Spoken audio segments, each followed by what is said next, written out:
오늘 우리에게 주신 하나님의 말씀은 사도행전 2장 42절에서부터 47절까지의 말씀을 한번 교독해서 읽어보도록 하겠습니다. 제가 42절부터 읽겠습니다. 그들이 사도들의 가르침을 받아 서로 교제하고 떡을 떼며 오로지 기도하기 힘쓰니라. 사람마다 두려워하는데 사도들로 말미암아 기사와 표적이 많이 나타나니 믿는 사람이 다 함께 있어 모든 물건을 서로 통용하고 또 재산과 소유를 팔아 각 사람의 필요를 따라 나눠주며 날마다 마음을 같이하여 성전에 모이기를 힘쓰고 집에서 떡을 떼며 기쁨과 순전한 마음으로 음식을 먹고 하나님을 찬미하며 또 온 백성에게 칭송을 받으니 주께서 구원받는 사람을 날마다 더하게 하시니라. 아멘. 예, 오늘 주보와 함께 이렇게 리플릿 하나를 이제 받으셨을 겁니다. 다 받으셨나요? 예, 이것은 뭐냐면요, 저희 교회의 사역을 담은 교회를 소개하는 이제 리플릿입니다. 이거는 이제 저희 교회 처음 오신 분들에게 교회가 어떻게 사역하고 있는지 좀 안내해드리기 위해서 제작을 했고요. 또 하나는 주변에 이제 교회를 좀 소개해서 전도하고 싶은데 그냥 한번 조금 이제 멋쩍지 않습니까? 그래서 교회에서 어떤 사역을 하고 있는지를 잘 이제 정리를 좀 해가지고 이렇게 리플릿을 만들어가지고 성도님들께 오늘 한 장씩 나눠드렸습니다. 이건 성도님들이 보관하는 용이 아니라요, 이거는 나눠주는 용입니다. 그래가지고 이거를 나눠주세요. 그리고 더 필요하시면은 교회에 이제 많이 만들어놨으니까요, 비치해 놓을 테니까 필요할 때마다 가져가셔가지고 전도용으로 이렇게 사용을 해주시면은 좋겠습니다. 만드는데 꽤 돈이 들어갈 것처럼 보이시죠?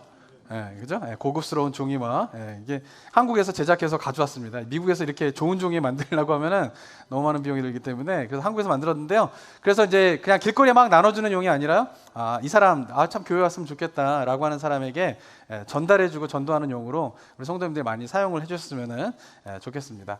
그래서 오늘 설교는요, 이 내용이 뭔가, 우리 교회 사역을 담았지만은 이 내용이 뭔가에 대해서 한번 좀 우리가 점검을 하고 넘어가는 게 좀 필요한 것 같아요. 이게 뭐 우리가 모르면 안 되지 않습니까? 그리고 또 이렇게 이런 거 나눠드리면은 설교 때 또 이거 보시는 분들 많잖아요.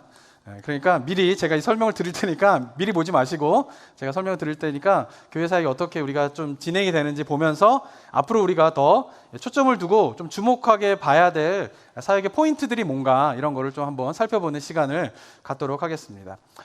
제가 코비드 시간을 거치면서 갖고 있는 큰 고민 중에 하나는요, 뭐냐면은 교회란 무엇인가에 대한 질문입니다. 언제나 저에게 던져지는 질문이기도 하지만은 이 코비드 시간을 거치면서 더 제가 많이 갖게 되는 질문 중에 하나인데요. 근데 우리가 이 교회는 무엇인가라고 하는 답을 찾기 위해서는요, 가야 할 곳이 있어요. 그것이 어디냐면은 사도행전 2장입니다. 왜냐하면 이 사도행전 2장은 바로 교회의 시작을 알리는 장이기 때문에 그렇습니다. 예수님께서 부활 승천하시고 난 이후에 성령이 예수님의 제자들에게 임하게 되면서 그때부터 어떻게 해요? 교회가 시작하게 된 것이에요. 그래서 처음으로 탄생한 교회가 뭐냐면은 예루살렘 교회인 것이죠. 그래서 언제나 우리가 만약 교회가 무엇인가에 대한 고민을 좀 갖게 될 때에 묵상하고 바라봐야 할 교회가 어디냐, 바로 예루살렘 교회입니다. 그리고 오늘 읽은 본문은 바로 그 예루살렘 교회의 활동에 대한 것을 정리해서 요약해서 기록한 본문인데, 그 본문을 보게 되면은 예루살렘 교회가 가지고 있는 특징이 무엇이었는가를 우리가 잘 알 수 있습니다. 먼저 42절에 보게 되면요, 예루살렘 교회는 어떤 교회였다라고 42절에서 이야기하고 있습니까? 그것은 바로 사도들의 가르침을 받는 교회였다. 이게 첫 번째예요. 그러니까 예루살렘 교회의 첫 번째 특징은 뭐냐면은 사도들의 가르침을 받는 교회가 첫 번째 특징이다. 이걸 기억하셔야 됩니다. 두 번째는 뭐냐면요, 서로 교제하고 떡을 떼는 공동체였다. 교제하는 공동체였다라고 하는 것이 두 번째 특징입니다.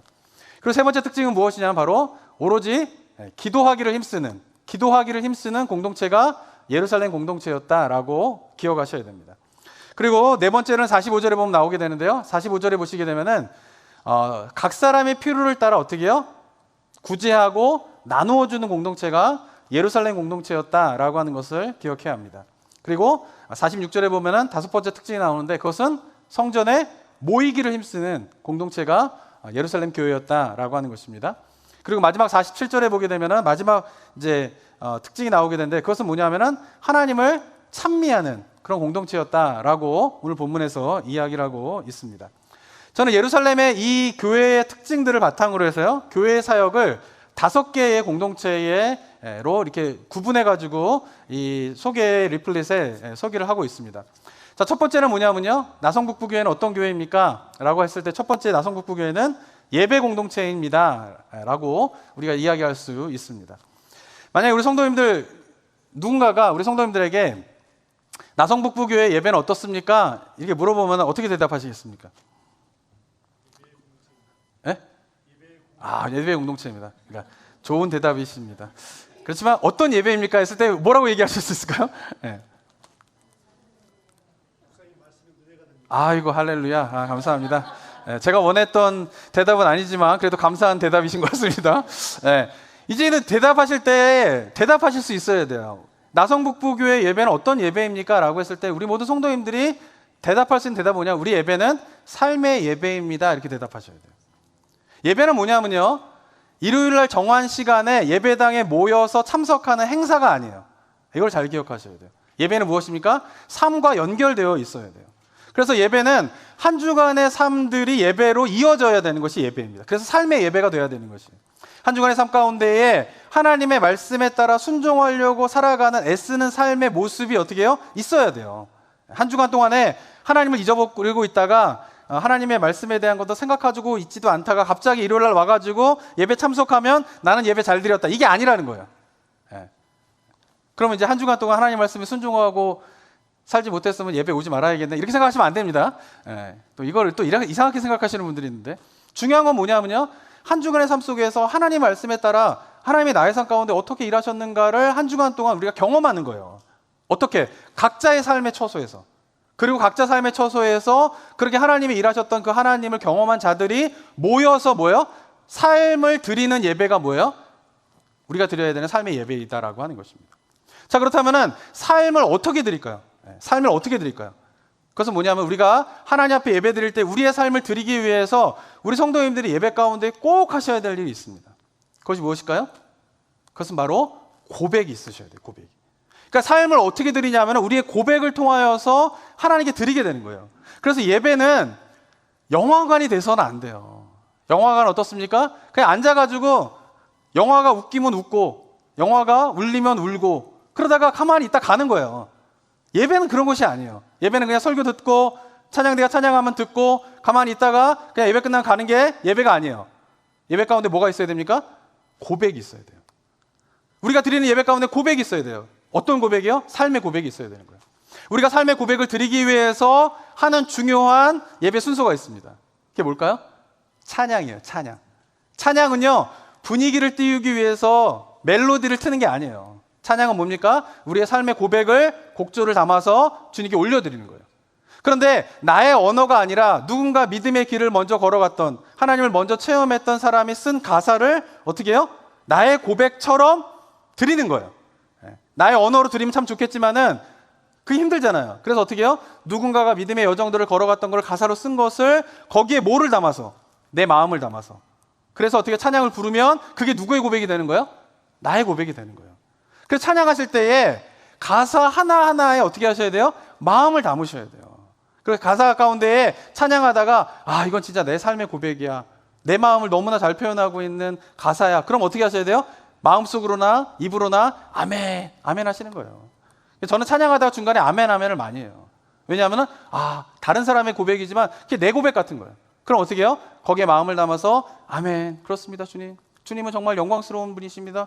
주님은 어떻게 놀라운 분이십니다. 나에게 행하신 하나님 너무나 감사합니다. 이렇게 나도 마음을 담아서 아멘 하게 되면 그 다른 사람이 쓴 가사지만 그게 어떻게 되는 거예요? 나의 고백으로 하나님께 올려주게 된다라고 하는 것입니다. 사랑하는 성도 여러분, 찬양이 그냥 가사를 읊조리는 노래가 돼서는 안 돼요. 찬양의 시간 뭐가 됩니까? 우리의 마음을 담은 고백이 되셔야 됩니다. 그래서 가사 하나하나에 고백을 담으셔야 돼요. 대표 기도를 할 때도 마찬가지입니다. 대표 기도를 할 때에 대표 기도는요, 대표 기도자의 기도가 아니에요. 누구의 기도가 돼야 돼요? 모든 성도님들의 기도가 돼야 돼요. 그러기 위해서 해야 될 것이 있어요. 그것은 뭐냐면 대표 기도자가 기도할 때 그 기도 한마디 한마디, 한 표현 한 표현에 어떻게 해요? 내 마음을 담는 거예요. 주님 그렇습니다. 저도 그렇습니다. 제 마음도 그렇습니다. 그래서 중간중간에도 기도하다가도 어떻게 해요? 아멘, 아멘 하는 거예요. 그럼 어떻게 돼요? 대표 기도자가 자기가 언어로 고백하고 있지만 그것이 아멘으로 또 거기에 같이 마음을 담아서 기도하는 회중들의 모든 회중의 기도가 그 대표 기도가 되어서 하나님께 올라가게 된다라고 하는 것이죠. 그리고 제일 중요한 거는 뭐냐면 제가 설교 이후에 기도의 시간을 드리는 이유가 있어요. 그때 뭐 하셔야 돼요? 지금까지는 찬양이나 대표기도나 이런 것들은 다른 사람의 고백에 내 마음을 얹어가지고 하나님께 고백하는 시간이었던 것이에요. 그런데 설교 이후에 우리가 기도하는 시간을 갖는 이유는 뭐냐 하면은 그 기도의 시간을 통하여서 누구의 언어로, 내 언어로 어떻게 해요? 하나님 앞에 고백하는 연습을 자꾸 하시는 거예요. 찬양 가운데에, 기도 가운데에, 말씀 가운데에 받은 은혜가 있다면은 자기의 언어로 표현하는 게 되게 중요해요. 자기의 언어로 하나님께 고백하는 게 되게 필요해요. 그리고 예배 가운데 받은 은혜가 있다라고 하면 한 주간의 삶 속에서 제가 이렇게 살겠습니다. 주님 앞에 이렇게 살겠습니다. 라고 결단의 고백이 반드시 있으셔야 돼요. 예배 가운데에 하나님에 대한 한 주간의 삶에 대한 고백, 그리고 앞으로 살 한 주간에 대한 결단의 고백, 이것이 예배 가운데 드려져야 돼요. 그래야지 그 예배가 무슨 예배가 되는 것입니까? 삶의 예배가 된다라고 하는 것입니다. 사랑하는 성도 여러분, 이제 앞으로 누군가가 나성북부교회 예배는 어떤 예배입니까? 라고 하면 뭐라고 대답하셔야 돼요? 우리 교회 예배는 삶의 예배입니다. 이렇게 고백하실 수 있으셔야 돼요. 거짓말이 아니라 진짜 우리 성도님 한 분이 한 분이 예배 때 오셔서 나의 삶을, 한 주간의 삶을 드리고 앞으로 살아갈 한 주간의 삶을 주님께 의탁하고 하면서 우리의 예배가 삶의 고백으로 가득 채워져야 돼요. 구약시대 때는 동물을 죽여서 제물로 하나님께 올려드렸지만은 우리가 살고 있는 이 성령의 시대 가운데에는 뭐가 제물이 돼야 됩니까? 우리의 삶이 제물이 돼야 돼요. 우리의 삶의 고백을 주님께 올려드리고 그 삶의 고백을 성령께서 불태워주셔서 어떻게 해요? 하나님께 올라가게 될 때 그 예배가 바로 삶의 예배가 될 줄을 믿습니다. 매주마다 드려지는 우리의 예배가 정말 우리 성도님 한 사람 한 사람의 삶이 드려지는 삶의 예배가 되시기를 주님의 이름으로 축원합니다.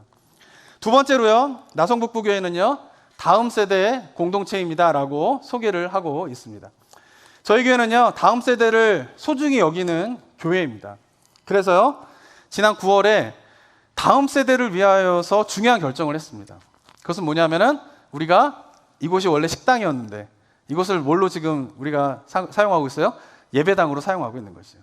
그리고 예배도 원래 10시 반에 예배를 드렸는데 11시로 2부 예배를 옮겨서 예배를 드리고 있습니다. 이렇게 예배당을 옮기고 예배 시간을 옮기는 거는 보통 일이 아니에요. 그런데 우리 성도님들이 그렇게 예배 시간을 옮기고 예배 장소를 옮긴 이유는 뭐냐면은 그래야 다음 세대 교육이 원활하게 이루어질 수 있기 때문이다라고 하는 생각 때문에 저희가 그렇게 한 것입니다. 이민교회가 성장하다 보면요, 공통적으로 겪고 해결해야 할 문제가 있어요. 그것은 뭐냐면은 1세대들은 한국어가 편하기 때문에 한국어 예배로 드리게 되지만 2세가 되면 어떻게 됩니까? 다 경험해 보셨겠지만은 초등학생만 가도 어떻게 해요? 한국어보다는 영어가 편한 세대가 돼버리게 돼요. 그러다 보면 어떻게 합니까? 교회 안에서 한어부 사역만이 아니라 반드시 영어부 사역에 같이 병행되어져야 되는 것이 이민교회가 해야 할 중요한 사역의 방향이에요. 그런데 대부분의 교회들이 대형 교회야 예배당 건물도 많고 막 이러다 보니까 예배당이 여러 개 있으니까 동시에 예배를 드릴 수 있게 되지만 저희 교회 정도 규모가 되고 있는 대부분의 교회들은 예배당이 하나예요. 그러다 보니까 어떻게 합니까? 그 예배당에서 한어부 어른들과 영어부 어른이 서로 다른 시간에 예배를 드리게 됐어요. 저희 교회도 그랬던 것이죠. 10시 반에 한어부 예배를 드리면 12시 반에 영어부 예배를 드렸던 거예요. 근데 이게 성인들은 별 문제가 없어요. 이렇게 예배 시간을 다르게 하는 것에.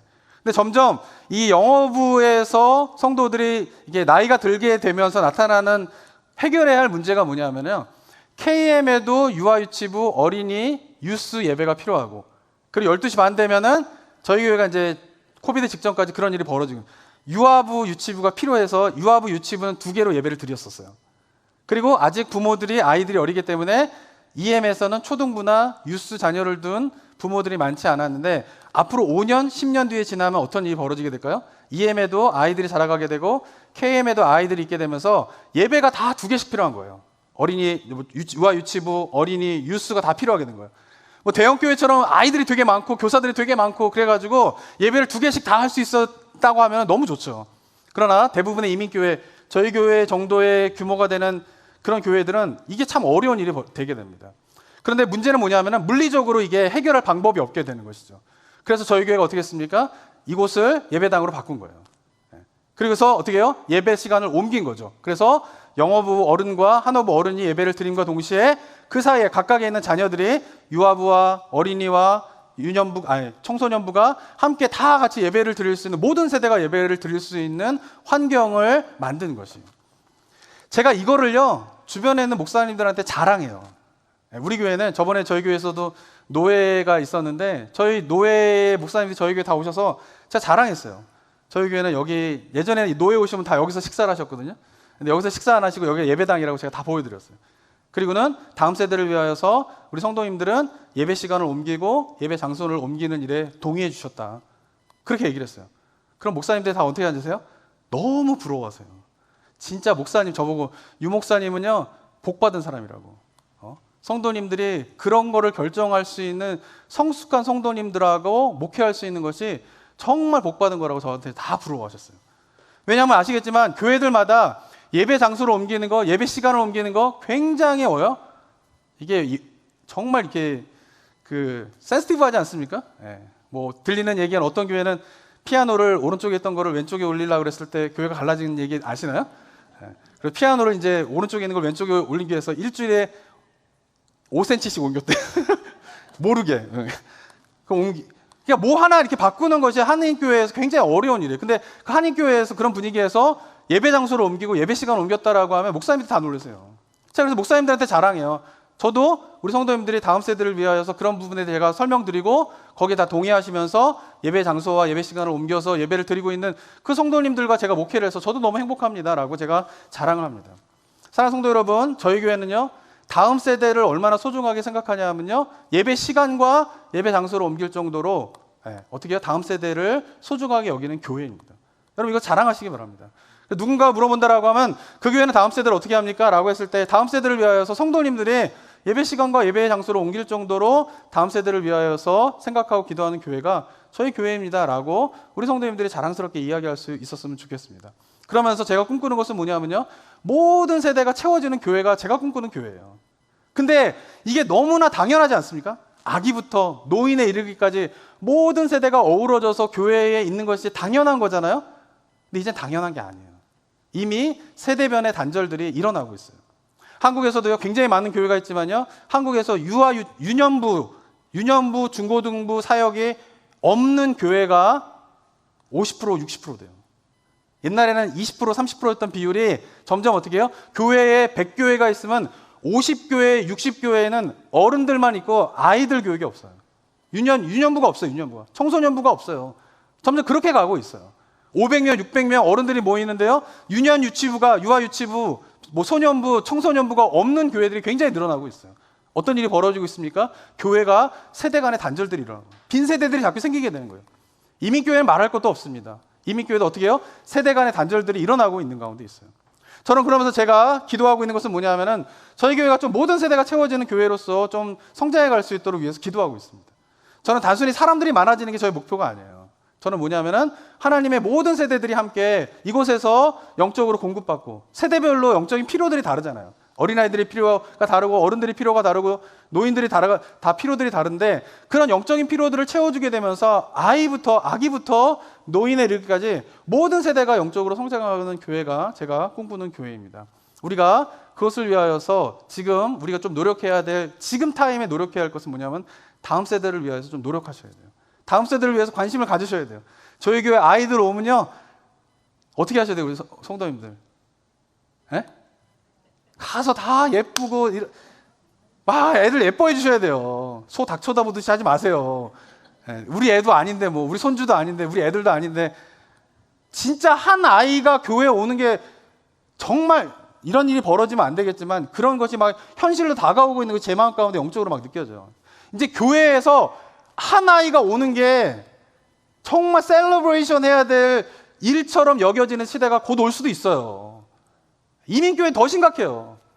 대학생 한 명이 교회 찾아오는 게 온 교회가 셀러브레이션을 해야 되는 그런 비극적인 현실의 영적인 참혹한 시대가 곧 올 수도 있다라고 하는 것입니다. 사랑하는 성도 여러분, 우리가 그래서 해야 될 것이 뭡니까?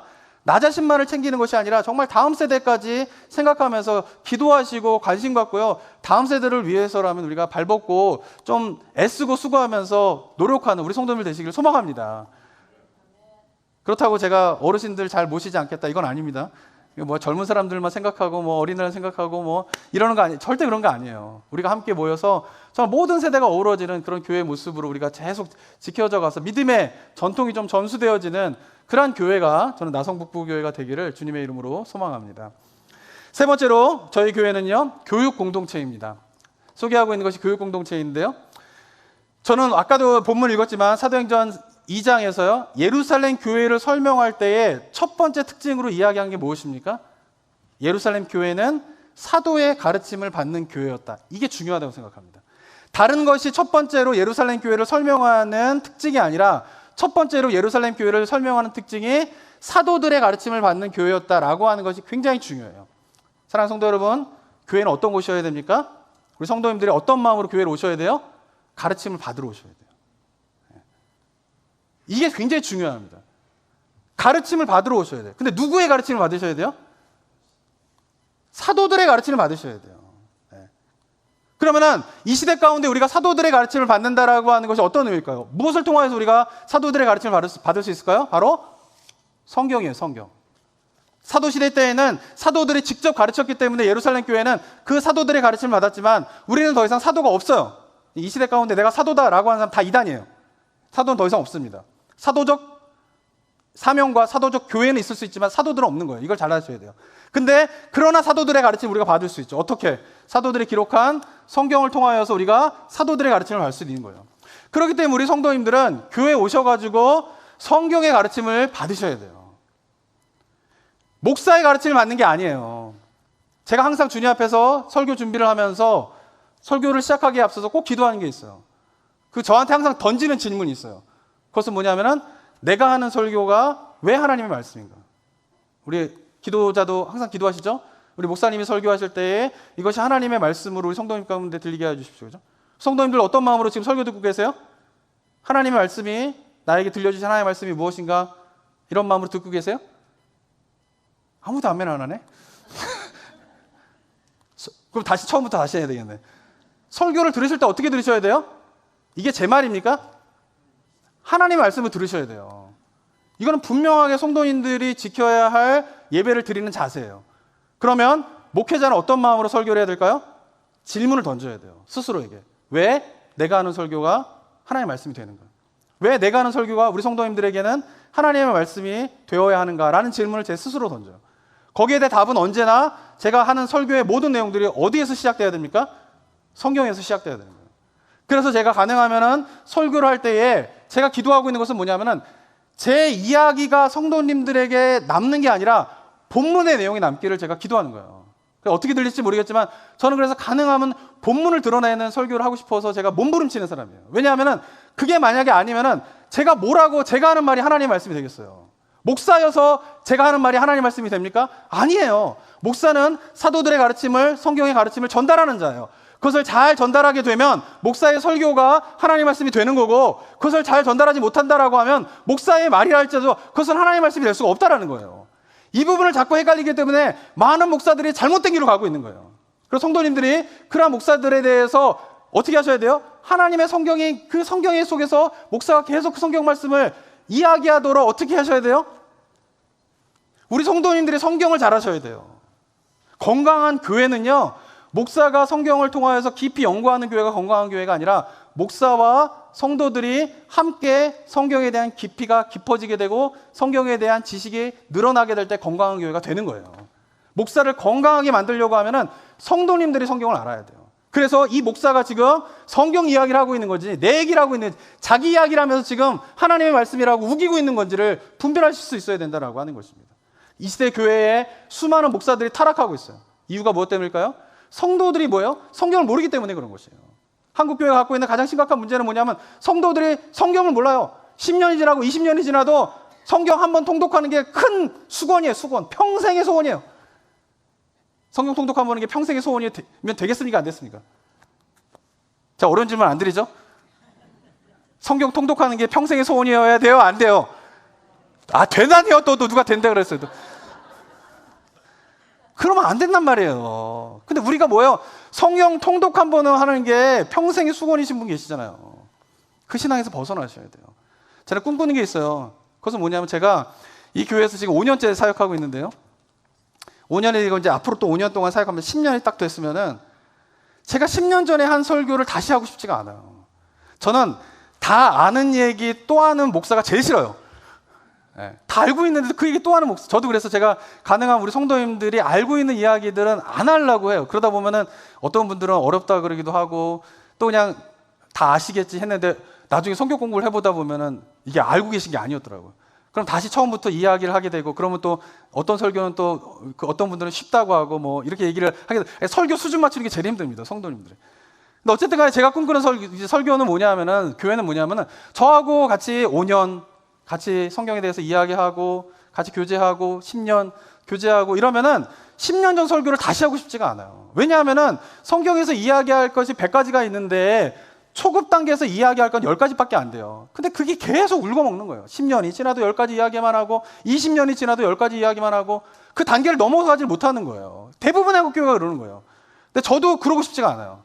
제가 알고 있는, 깨닫게 되고 하나님 앞에서 진리의 말씀들이 그 10개의 초급 단계를 넘어서게 되면 그 다음에는 90개, 100개가 있는 성경에서 펼쳐져야 할, 우리가 깨달아야 할 진리의 말씀들이 쫙 펼쳐지는데, 그것들을 10년이 지나면은 그 다음 단계 이야기를 좀 하고 15년이 지나면 그 다음 단계를 이야기하고 막 이러면서 성도님들과 제가 함께 하나님의 말씀 안에서 성장하게 되는 그런 교회가 저는 저희 남성북부교회가 되기를 소망합니다. 그래서 어떻게 하셔야 돼요? 그러기 위해서 성경 공부하셔야 돼요. 그래서 제가 성경 공부를 4가지를 제공하고 있는 거예요. 뭐였죠? 그 리플에서 나와 있는데 첫 번째는 1:1 제자 영역입니다. 1:1 제자 영역은 지난번 소감문에서 들으셨겠지만요, 1:1로 만나가지고 기도하는 것, 말씀 보는 것 이런 거를 뭐예요? 혼자 하기 힘드니까 양육자가 같이 도와서 그 훈련을 하는 거예요. 습관을 들이는 거예요. 기도하는 습관, 말씀 보는 습관, 설교 때 예배 드릴 때 하는 습관, 그러면서 기도가 무엇인지, 성령 충만이 무엇인지, 전도가 무엇인지, 교회가 무엇인지, 예배가 무엇인지에 대해서 기본적인 것들을 배우고 알게 되는 과정이 1:1 제자 양육입니다. 그런 가운데에서 처음 교회로 오게 됐을 때 예수님이 누구이신가부터 이야기를 한다면 16주가 걸리는 거고요. 이미 예수님을 믿으신 분이신데 신앙의 기초를 다시 한번 점검해보고 싶다 하신 분들은 11주가 걸리게 되시는 거예요. 그런 과정이 있는 것이죠. 두 번째는 성경 통독입니다. 리딩 지저스. 성경을 하루에 5장씩 읽으면 1년이면 우리가 한 번을 읽게 됩니다. 근데 그냥 읽으면 성경은 어려워요. 누가 읽고 설명해 줘야 돼요. 내용이 무엇인가. 그래서 창세기부터 요한계시록까지 읽은 다음에 그 내용이 무엇인가를 굉장히 잘 설명하고 있는 책이 리딩 지저스예요. 저거를 꾸준히 하시면 1년 걸립니다. 1년. 네. 꾸준히 안 하면 2년 걸리시는 거예요. 괜찮아요. 2년 걸려도 괜찮아요. 일단 성경을 읽고 창세기부터 요한계시록까지 무슨 내용이 있는가를 줄거리를 쫙 잡는 게 필요하십니다. 그거 꼭 하셔야 돼요. 그리고 셰퍼드 라이프 성경 공부를 통하여서 사복음서를 연구하는 훈련들을 갖게 됩니다. 본문을 연구하려고 하면 역사적인 배경, 지리적인 배경, 언어적인 배경, 그 다음에 성경과 텍스트와 텍스트 간의 관계가 무엇인가 이런 것들을 이해해야 되는데, 이런 복잡하고 어려운 부분들을 셰퍼드 라이프 성경 공부 저 교재가 너무 잘 설명하고 있어요. 네. 저것도 꾸준히 하면은 한 2년 걸립니다. 2년. 괜찮아요. 뭐 느리면 어때요? 네, 그죠? 괜찮아요. 하시면 되는 거예요. 그러면서 성경을 본문을 보는 비율을 갖게 되는 것이죠. 그리고 마지막으로 기독교 역사는요, 저것도 1년 정도 걸리게 되는데요. 지금 초대교회 교부 시대에 대해서 공부를 하고 있는데요. 제가 성경을 연구하다 보니까 필요한 게 뭐냐면은 이 성경을 볼 때 우리가, 제가 지난 시간에 말씀드린 2가지를 항상 구분해서 잘 이해하셔야 돼요. 첫 번째는 뭐냐면은 성경 본문 자체가 명확하게 이야기하고 있는 것이 뭔가, 그거 하나. 근데 성경에 대해서 해석하고 있는 것이 무엇인가, 이걸 구별할 수 있어야 돼요. 이걸 자꾸 구별하지 못하기 때문에 잘못된 교리가 교회 안에서 계속 뿌리를 내리고 있는 거예요. 이 2가지를 구별할 수 있어요. 그런데 성경에 대한 해석은 뭐를 이해하지 못하면 이해가 안 되냐면은 그 해석이 나오게 된 역사적인 컨텍스트를 이해하지 못하면 그 해석에 대한 올바른 이해를 할 수가 없어요. 그러니까 성경을 어느 정도 묵상하고 성경을 이제 그런 훈련이 되면은 그 성경의 해석이 나오게 된 역사적인 컨텍스트가 무엇인가를 살펴보게 되면은 더 정확하게 성경의 본문에 대한 이야기를 드러날 수 있습니다. 그래서 제가 기독교 역사를 하게 되는 것이에요. 만약에 순서가 너무 어렵다, 난이도를 따진다면 제일 먼저 내가 해야 할 게 뭔지 모르겠다, 1:1 제자형부터 하세요. 그 다음은 성경 통독, 그 다음에 셰퍼드 라이프 성경 공부, 그 다음에 기독교 역사, 이렇게 순서대로 가시면 돼요. 순서로 만약에 원하시면. 근데 제가 이거를 다 펼쳐놓는 이유는 뭐냐면은 성도님들 가운데에도 관심 분야가 되게 달라요. 예. 나는 역사에 더 관심이 있어. 그럼 역사 먼저 하시면 돼요. 나는 뭐요? 성경 본문을 어떻게 해석하는지 알고 싶어. 그럼 셰퍼드 라이프 성경 공부부터 하면 돼요. 그렇게 순서대로 원하시는 대로 할 수 있도록 제가 다 펼쳐서 하는 거예요. 근데 이 4가지 과정을 통하여서 제가 성경에 대해서 우리 성도님들 어느 정도 익숙해지게 되면 그 다음부터는 뭘 해도 돼요. 그 다음부터는 기도해도 되고요. 기도 세계로 들어가도 돼요. 근데 말씀을 잘 모르는 가운데에서 기도 열심히 하잖아요. 그 기도는 언제나 이기적인 기도로 빠질 수밖에 없어요. 그래서 말씀에 대한 연구가 없는 가운데 기도 생활만 열심히 하게 되면 그 기도는 언제나 이기적인 기도로 끝나버리게 돼요. 나를 위한 기도, 내가 원하는 거 얻어내는 그런 기도로 빠질 수밖에 없어요. 하나님의 뜻을 모르는데 어떻게 하나님의 뜻을 구하는 기도가 나오겠어요. 하나님의 뜻을 모르기 때문에 기도로 기패하게 되면 이 깊어지는 게 아니라 자기의 이기심을 채우는 수단으로 전락하게 되는 경우가 너무나 많이 있다라고 하는 것이죠. 주의하셔야 돼요. 그래서 어떻게 하시면 돼요? 그래서 말씀과 기도가 함께 가야 돼요. 또 반대로 기도하지 않는 가운데서 말씀만 쭉 보게 되면은 그 말씀에 대한 배움과 지식은 언제나 사람들을 비판하는 수단으로 전락하게 돼요. 성경을 되게 많이 하는데 정냄이 떨어지는 사람이 있어요. 그 사람 가면 겁나요. 왜? 항상 비판적으로 쳐다보니까. 근데 그것이 뭐예요? 기도가 부족하기 때문에 그런 거예요. 기도하게 되면 성경에서 깨달은 것이 자신의 내면으로 내재화가 되게 되어 있어요. 근데 기도하지 않으면 성경에서 깨달은 것은 언제나 어떻게 해요? 다른 사람을 향하게 되어 있어요. 그래서 율법주의가 탄생하게 되는 거예요. 그렇기 때문에 기도와 말씀이 항상 병행되어져야 되는데 한국 분들은 일단 기도에 대한 열심은 좀 있으세요. 말씀이 병행되어야 돼요. 말씀부터 쭉 한번 같이 공부하시고 연구하시고 말씀에 대한 수준도 올라가면서 그러면서 저희가 그 다음부터 이제 기도 훈련하게 되고 그 다음 뭐 전도하게 되고 뭐 선교하게 되고 봉사 그럼 뭐 교회가 뭐 못할 게 없는 거예요. 파워풀해지는 거예요. 저는 바라기는 우리 성도님들이 그러한 교회의 방향으로 나아가게 되면서 무엇보다 사도들의 가르침을 받는 일에 열심을 내는 은혜가 있게 되기를 주님의 이름으로 축원합니다. 그래서 만약에 누군가가 나성북부교회는 어떤 교회입니까? 라고 묻는다면 저는 우리 성도님들이 다 그렇게 대답할 수 있는 교회가 되었으면 좋겠어요. 저희 교회는요, 오시면 성경을 잘 배울 수 있습니다. 우리 교회 성도님들은요, 성경을 열심히 공부하고 성경을 잘 알고 있는 성도들이 모이는 교회입니다. 라고 이야기할 수 있는 교회가 되기를 주님의 이름으로 축원합니다. 자, 네 번째로 우리가 설명하고 있는 교회는 나성북부교회는 선교 공동체입니다. 코로나 3년을 지나면서 교회의 여러 사역 가운데에 가장 취약해진 부분이 있다라고 하면 그것은 선교일 것이에요. 3년 동안 어느 교회든지 선교를 가장 지금 못하고 있어요. 감사한 거는요, 저는 교회의 결국 본질적인 사명은 선교라고 생각해요. 우리가 예배드리고 뭐 교육받고 뭐 하고 하는데 결국은 그 모든 것들이 어디를 향해야 됩니까? 선교로 가야 돼요. 선교로. 그죠? 선교가 없는 교회는 죽을 수밖에 없어요. 그런데 제가 감사한 거는 뭐냐면은 저는 이 교회 담임 목사로 부임하기 이전에 보니까 저희 교회 성도님들은 이미 선교에 굉장히 열심히 하시는 분이셨더라고요.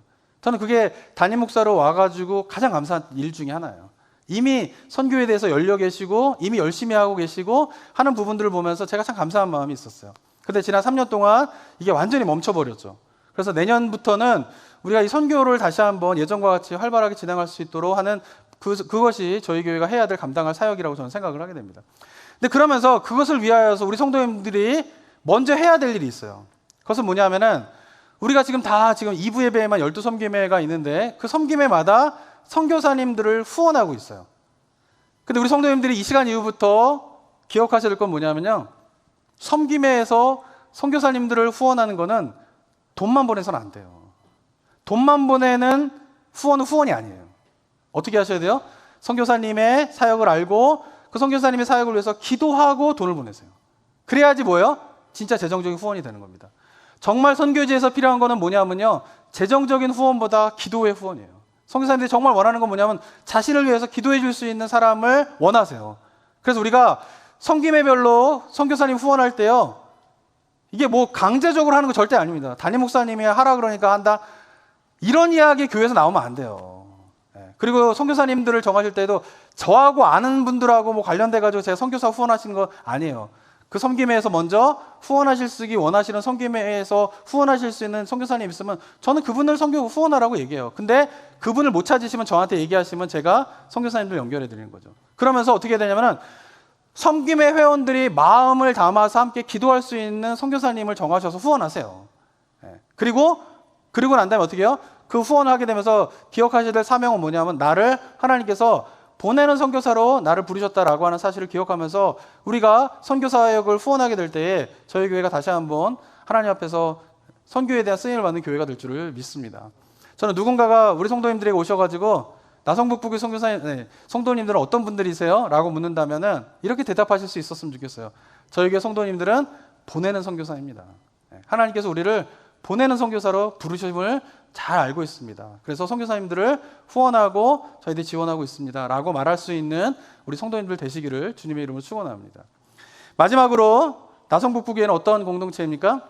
섬김과 나눔의 공동체이다라고 제가 이 리플렛에서 설명하고 있습니다. 저는 지난 3년 동안 코비드 때문에 여러 가지 목회적인 사역적인 어려움들 속에서 고민이 많았어요. 근데 그럼에도 제가 감사하는 것 중에 하나는 무엇이냐면은 코비드 기간 동안에 저희들 푸드뱅크 사역을 할 수 있었다라는 게 저는 굉장히 큰 감사입니다. 왜냐하면은 다들 아시겠지만 이 미국에서 이 한인 교회들이 저희들이 이제 교회를 이루고 있는데 이 미국에서 이 한인 교회가 갖는 한계성이 있어요. 그것은 뭐냐면은 교회는 원래 어때야 됩니까? 교회가 어느 지역에 교회가 세워진다라고 하면 그 교회는 어때야 돼요? 지역 커뮤니티와 연결돼야 돼요. 교회는 언제나 그 교회가 있는 지역 커뮤니티에 도움이 되는 곳으로서 교회가 역할을 해야 되는 것이 교회의 사명이에요. 그런데 이민교회에서 대부분의 한인교회가 어떻습니까? 어느 커뮤니티에 들어갔는데 거기에 마치 섬과 같이 생활하게 돼 있어요. 지역 커뮤니티와 뭔가 연계성이 있는 것이 아니라 한인 커뮤니티를 대상으로 사역을 하는 것이 있기 때문에, 물론 언어적인 것과 문화적인 한계성이 있기 때문에 그럴 수밖에 없는 현실이 있긴 하지만 어쨌든 간에 대부분의 한인교회들이 지역사회와 뭔가 교류가 없는 가운데에서 섬과 같이 교회의 생활을, 교회가 있는 경우가 너무나 많이 있다라고 하는 것이죠. 그런데 어쨌든 저희들이 여러 가지 은혜 가운데에서 푸드뱅크 사역을 통해서 지역 사람들을 돕고 지역 사람들과 커뮤니케이션이 되는 사역의 장을 마련할 수 있었다라고 하는 것은 굉장히 큰 의미가 있다고 생각합니다. 또한 EM에서 수요일 날 홈레스들을 대상으로 사역하고 토요일마다 또 홈레스들 대상으로 사역을 하고 있거든요. EM에서. 그런 홈레스들을 대상으로 사역하는 그런 것도 지역사회와 연계성이 있는 가운데에서 이민교회, 한인교회가 가질 수밖에 없는 그 한계성들을 깨트리는 굉장히 좋은 기회가 코비드 때 생기게 되었다라고 하면서 감사의 마음을 갖게 됩니다. 사랑하는 성도 여러분, 저는요, 교회가 경제적으로 어려운 자들을 돕는 게 사명이라고 생각합니다. 저희가 지금 그 몇몇 분들하고 지금 초대교회 교부 시대를 매주마다 만나가지고 역사 공부를 하고 있는데요. 로마 시대 때에 그렇게 박해를 받던 기독교가 로마 제국에서 복음이 전해지고 교회가 세워지고 확장되게 된 결정적인 이유가 무엇 때문인지 아십니까? 그것은 가난한 자들을 도왔기 때문이에요.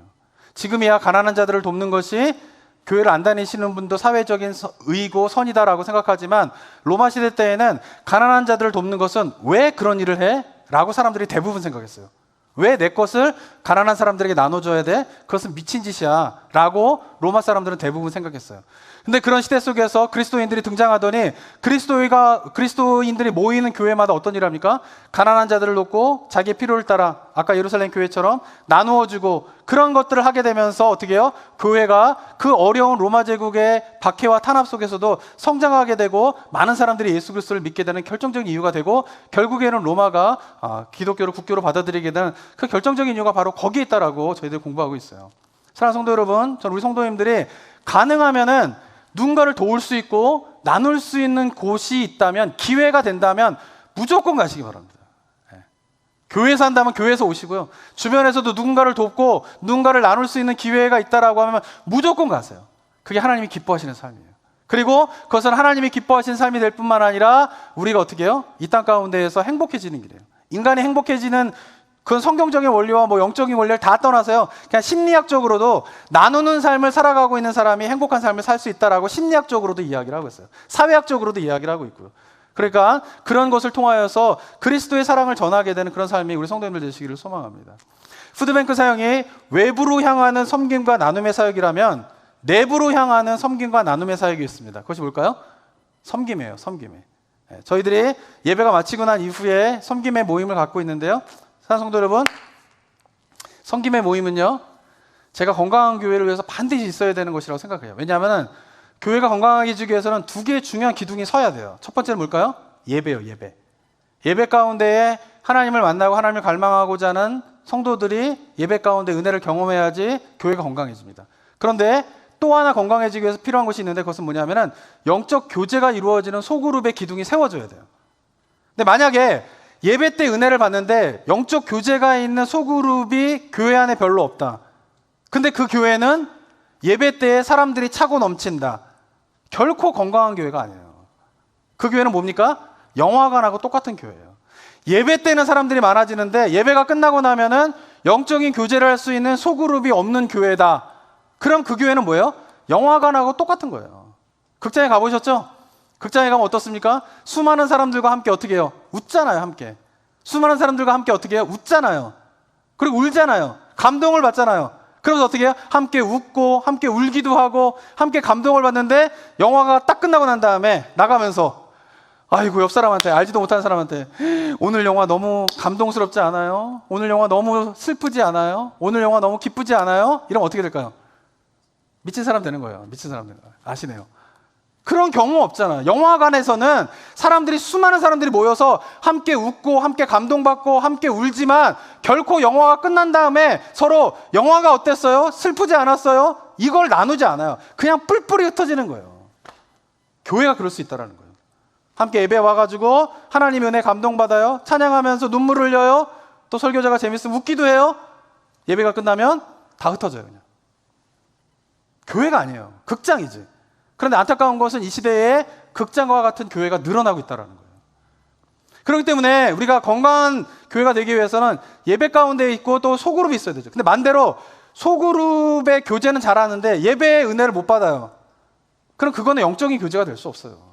왜? 영적인 교제는 어떤 사람만이 가능합니까? 하나님을 만난 사람만이 영적인 교제가 돼요. 하나님을 만나지 않은 사람들의 교제는 언제나 세상적인 교제로 흘러갈 수밖에 없어요. 그럼 교회가 어떻게 됩니까? 건강할 수가 없게 된다라고 하는 것이죠. 그래서 교회가 건강해지기 위해서는 예배와 영적 교제가 있는 소그룹의 두 기둥이 세워져야 하는 것이죠. 그래서 저는 바라기는요, 우리 성도님들이 예배 때에 하나님 앞에 고백하시고 성김회 때 가셔가지고는 기도 제목을 나누시는 거예요.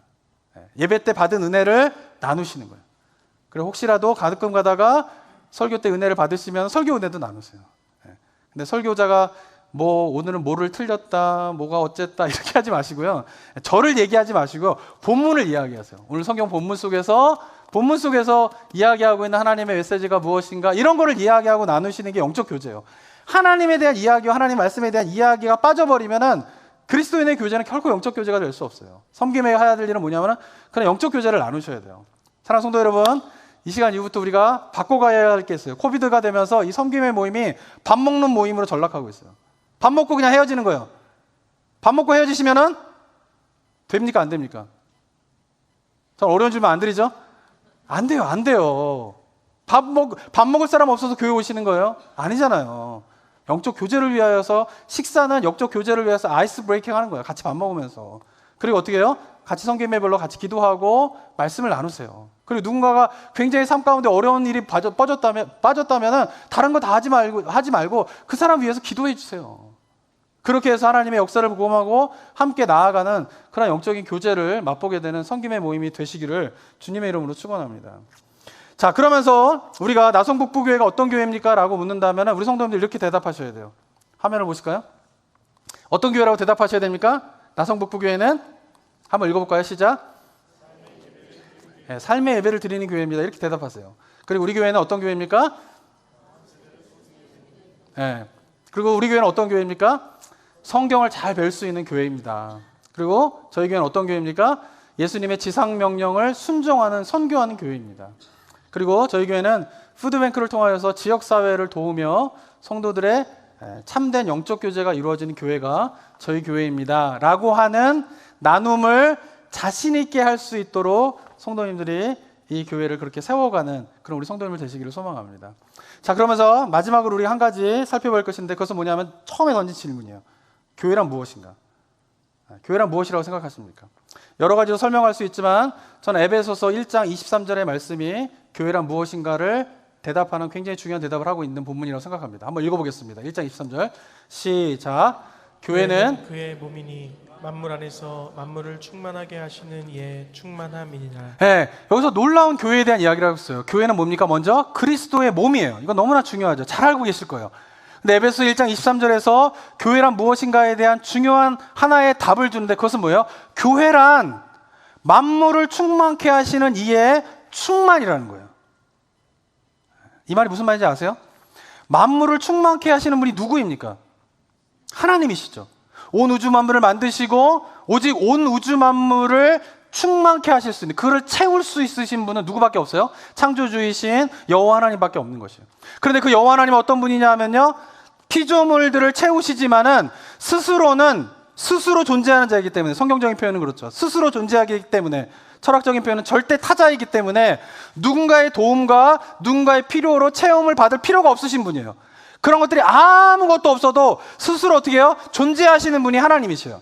누구의 체험도, 누구의 어떤 충만함도 필요가 없으신 분이 하나님이신 것이에요. 그런데 그 하나님이 유일하게 그런 것이 필요 없는 분이시지만 자기를 충만케 할 수 있는 존재로 선택하신 것이 있어요. 그것이 뭘까요? 교회라는 것이에요. 교회는 만물을 충만케 하시는 그 하나님을 유일하게 충만케 할 수 있는 존재로 택함을 받은 곳이 바로 교회이다라고 하는 것이에요. 사랑하는 성도 여러분, 만물을 충만케 하시는 이의 충만이 교회이다라고 하는 사실이 얼마나 영광스럽고 이것이 얼마나 놀라운 이야기인지 아십니까? 이 의미를 깨닫게 되면요, 여기서 하나님의 사랑이 무엇인가를 깨닫게 되는 거예요. 이것은 마치 아이를 돌보는 부모와 같아요. 아기가 처음에 태어났을 때요, 아기는 어떻게 됩니까? 아기로 인하여서 부모들이 충만케 되잖아요. 기쁨이 채워지잖아요. 충만함이라고 하는 거, feel 되는 거, 채워지는 거예요. 아이가 태어나면요, 아이로 인하여서 부모들이 기쁨이 충만해지게 되잖아요. 근데 기쁨이 부모들이 충만하게 지게 되는 이유가 아이에게 있습니까? 아니에요. 아이가 태어나서 능력자여가지고 엄마를 위해서 돈을 벌어다 주고 엄마 아빠가 갖고 있는 삶의 고민들을 해결해 주고 엄마 아빠의 필요를 채워주기 때문에 아이로 인하여서 엄마가 기쁨이 충만하게 되는 겁니까? 아니에요. 아이는 그냥 무력한 존재예요. 아무것도 할 수 없는 존재예요. 그런데 아이가 부모를 충만케 해요. 아이가 부모의 기쁨을 채워줘요. 이유가 무엇 때문이에요? 자식을 향한, 아이를 향한 부모의 사랑이 그만큼 크기 때문에. 부모의 사랑이 크기 때문에 아이로 인하여서 부모가 기쁨이 채워지는 것이에요. 아무것도 안 하는데 웃어주면 부모가 기쁨으로 채워지는 거예요. 똥 싸도 어떻게 해요? 기쁨으로 채워지게 되는 거예요. 왜? 똥을 싸는 게 얼마나 지저분한 일이에요, 다른 사람들은. 근데 아이는 똥 싸도 그것으로 인해서 기쁨이 부모들은 채워지게 되는 거예요. 이유가 무엇 때문일까요? 아이에게 그 원인이 있지 아니하고 아이를 향한 부모의 사랑이 너무나 크기 때문에 똥만 싸도 기쁜 거예요. 똥만 싸도 어떻게 해요? 부모가 즐거운 거예요. 마찬가지로 하나님과 교회의 관계 그렇다는 거예요. 하나님과 우리의 관계도 그렇다는 거예요.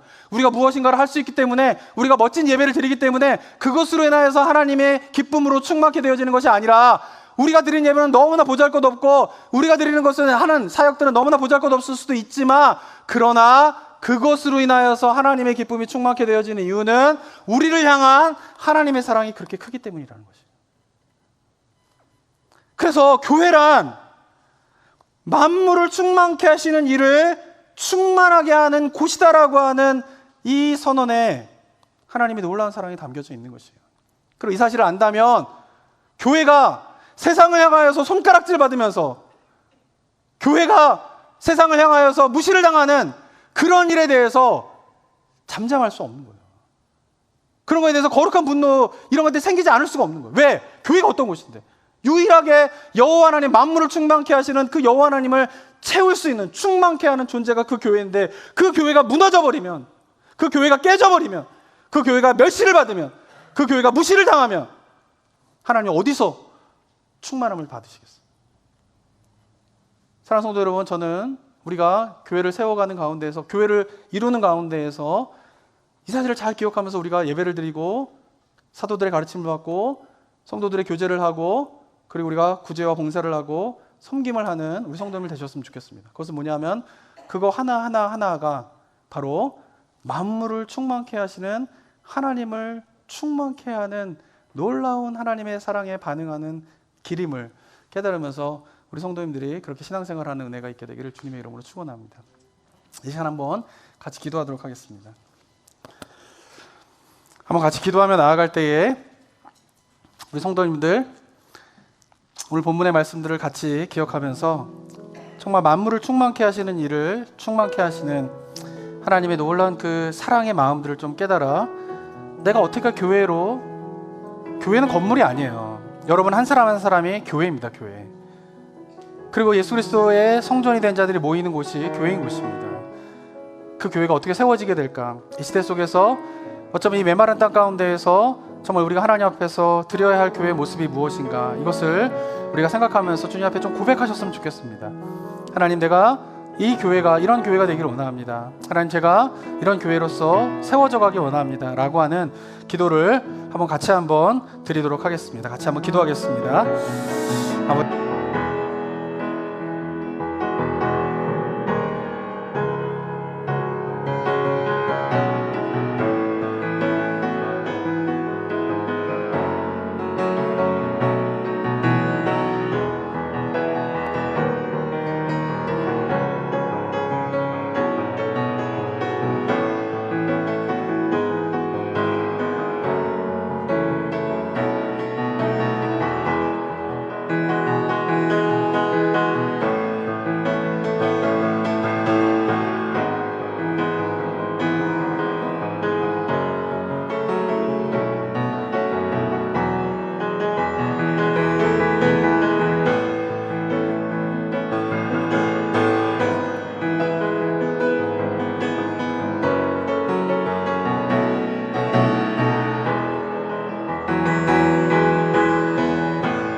사랑과 은혜가 충만하신 하나님 아버지, 은혜 감사드립니다. 우리를 구원하시고 하나님 나라 백성 삼아주시고 그냥 우리를 홀로 내어버려 두지 아니하시고 주의 백성 삼으신 자들을 모아 교회를 이루게 하심을 감사드립니다. 하나님, 교회를 향하여서 하나님의 뜻하신 바가 있음을 저희들이 깨닫게 됩니다. 만물을 충만케 하시는 일을 충만케 할 수 있는 유일한 존재로서의 교회, 하나님의 유일한 기쁨이 되는 교회를 우리가 깨달아 이 교회를 향하여서 하나님이 얼마나 큰 사랑을 갖고 계신가를 깨달아 우리가 하나님의 그리스도의 몸된 지체로서 우리의 삶을 드리며 주님 앞에 나아가는 저희 모두가 될 수 있도록 인도하여 주시옵소서. 삶의 예배를 드리길 원합니다. 사도들의 가르침을 받기를 원합니다. 서로 모이기에 힘쓰며 나보다 연약한 자들을 돕고 섬기는 삶을 살아가기 원합니다. 복음을 땅끝까지 전하라고 하는 주님의 명령을 감당하며 나아가는 교회가 되기를 원합니다. 그렇게 주님 앞에서 온전하게 성경에서 말씀하시는 그대로의 교회의 모습을 우리가 세워갈 때에 이 나성북부교회가 하나님의 충만함이 되는 교회가 될 수 있도록 은혜의 은혜를 허락하여 주시옵소서. 감사드리며 예수 그리스도의 이름으로 기도드립니다. 아멘.